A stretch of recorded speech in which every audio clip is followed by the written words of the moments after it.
Hello there. Today I'm taking a look at a popular brand of Australian wine. It's Penfolds, it's their Koonunga Hill Shiraz, and this is the 2023 vintage of that. And Koonunga Hill as a brand really, I suppose, represents Penfolds' approach to multi-regional and multi-vineyard blending, which is a policy that enables the winemakers to source the best parcels of wine each year to produce both consistent quality and consistent style in their wines.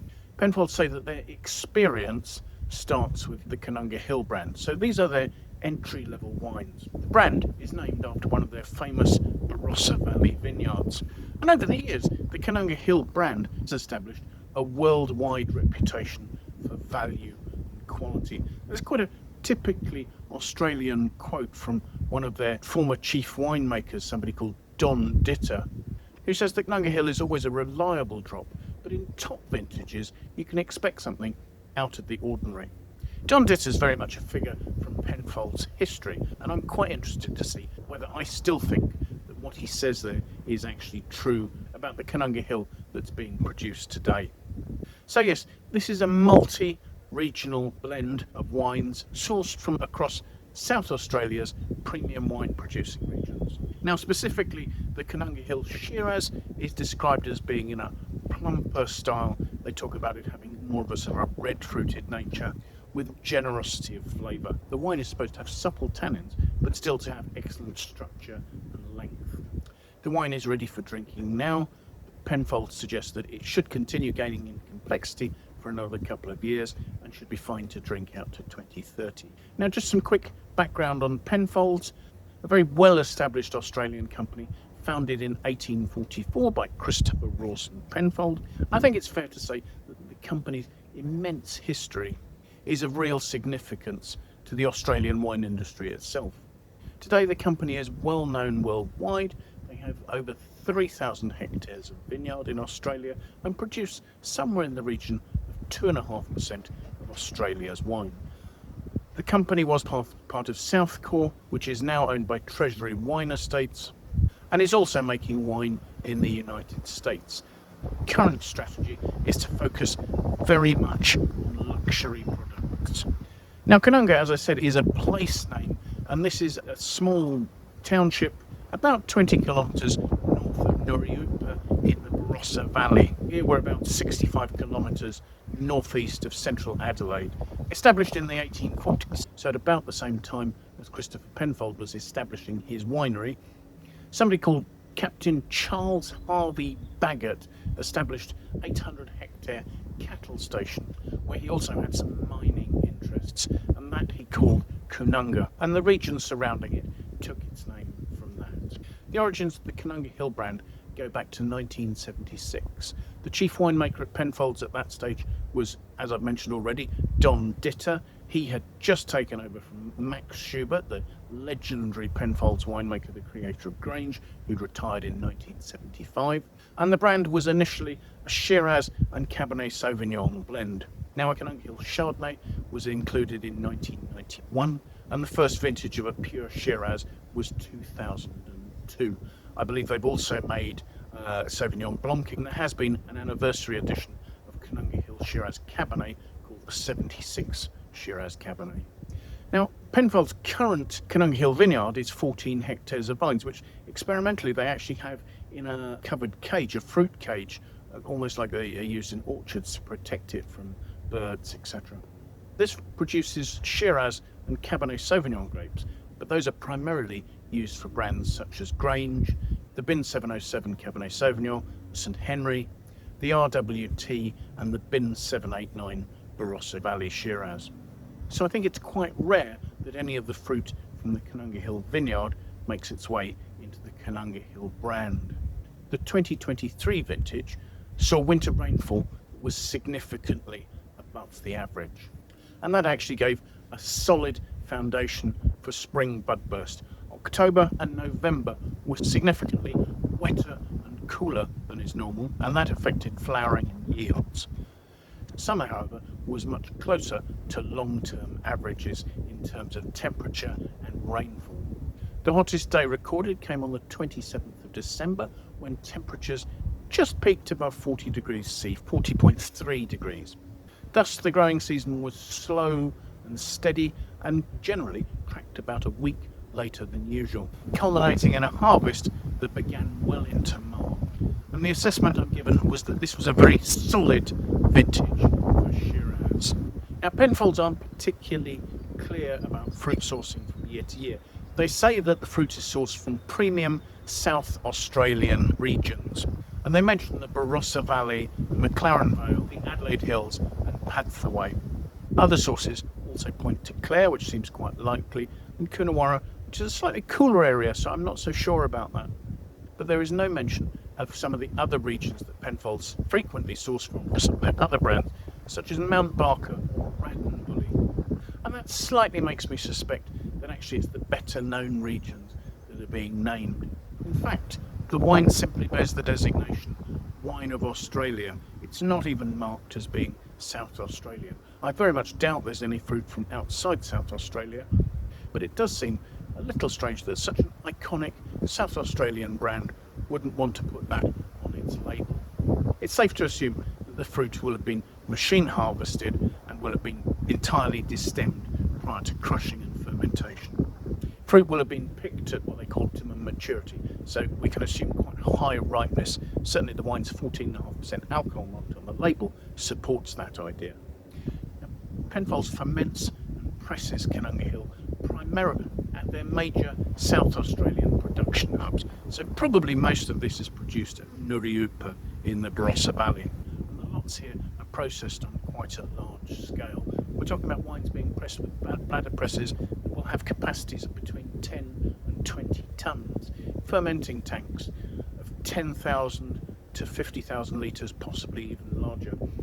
Fermentation is likely to be in static, temperature-controlled stainless steel tanks, with pump overs being conducted 2 or 3 times a day, certainly at the beginning of fermentation, to ensure extraction of colour and flavour, but also being regulated to manage tannins to stop those becoming too harsh. Now, the separate vineyard batches will be kept isolated from each other during fermentation, allowing for selection and blending at a later stage, and thus the blending process for Penfolds will start with the best lots going into their top wines and a cascade to lower levels as the quality level for all the different premium brands are achieved. Thus, while I'm saying that fruit from the Koonunga Hill Vineyard doesn't generally find its way into Koonunga Hill, some lots that might not quite have achieved the quality they were aiming for could find that this cascade means that lots from premium vineyards could find their way into lower quality brands if they don't quite achieve the parameters needed to be included in the premium brand. The wine aged in seasoned French and American oak hogsheads. Now, my understanding is that that's predominantly going to be French oak, with, say, probably 10 or 20% of American oak, but all barrels that have previously held wines, some of which may have been used for several vintages.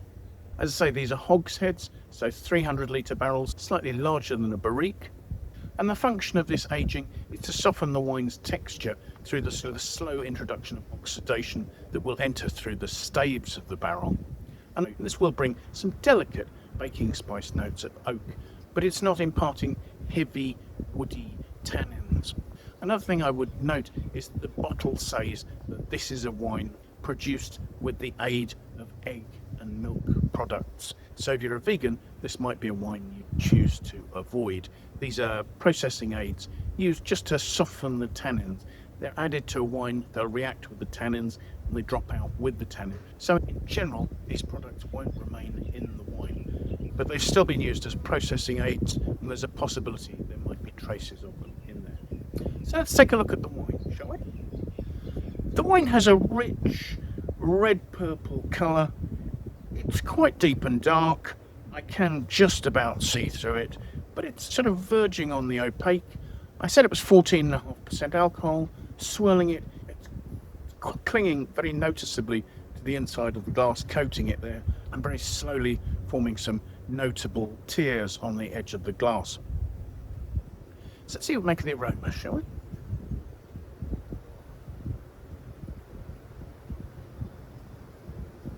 There are two immediate impressions, there's quite a plush red fruit plummy note,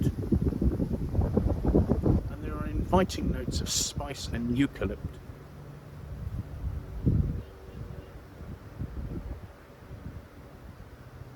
Everything seems very harmonious.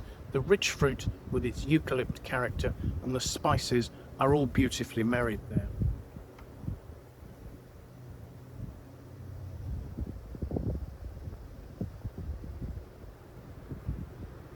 And the fact that the use of seasoned oak and slightly larger barrels is stressed in the production notes, I'm surprised, but there does actually seem to be quite a hint of vanilla here. The wine did spend 10 to 12 months aging in oak, so I suppose it's not unreasonable to find it there. So let's have a taste.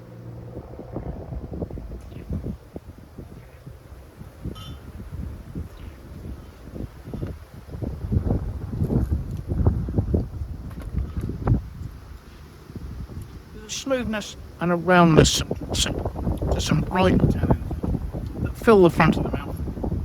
The wine is medium to full body. There is some slightly spicy grip to the wine, and those spices are being enhanced by the warmth and the body that the alcohol is adding to the back palate here, leaving peppery spice and some sweet cedar notes running on into the finish. There's well married intensity and warmth. The wine has good length, while it has a good intensity of fruit and nice ripeness. It doesn't finish as a massive overblown wine. I suppose the oak notes are sufficient to frame it and to restrain it a little. After my experience, having recently tasted Penfolds Koonunga Hill Chardonnay, that I was really a little disappointed with, I think I'd reduced my expectations somewhat for what I'd see of Koonunga Hill Shiraz. And I was worried that perhaps Penfolds' concentration on luxury brands meant that maybe the Koonunga Hill range wasn't getting the attention that perhaps it had once warranted. Having tasted this wine, however, I think I can see exactly what Don Ditter was saying when he suggested that this should be a reliable drop, and that in a good year you could expect something out of the ordinary. I think this has proved to be a very reliable South Australian Shiraz, one that I'd be very happy to drink over the next 3 or 4 years, and one whose quality has actually pleasantly surprised me. I took a look at Wine Searcher to see what the aggregated critics score on this was, and there isn't one for the 2023 vintage on its own. Aggregating across all the vintages, the wine only gets a score of 86 out of 100, which I think completely undervalues this wine. I would be looking at giving this sort of 89 out of 100. Having tasted this, it does somewhat restore my confidence in the Koonunga Hill brand, and leaves me thinking that this is a wine that is actually providing premium quality at what is a very reasonable price. So thank you so much for watching. I do hope you've enjoyed the video. If you have, it would be great if you could push the like button for me.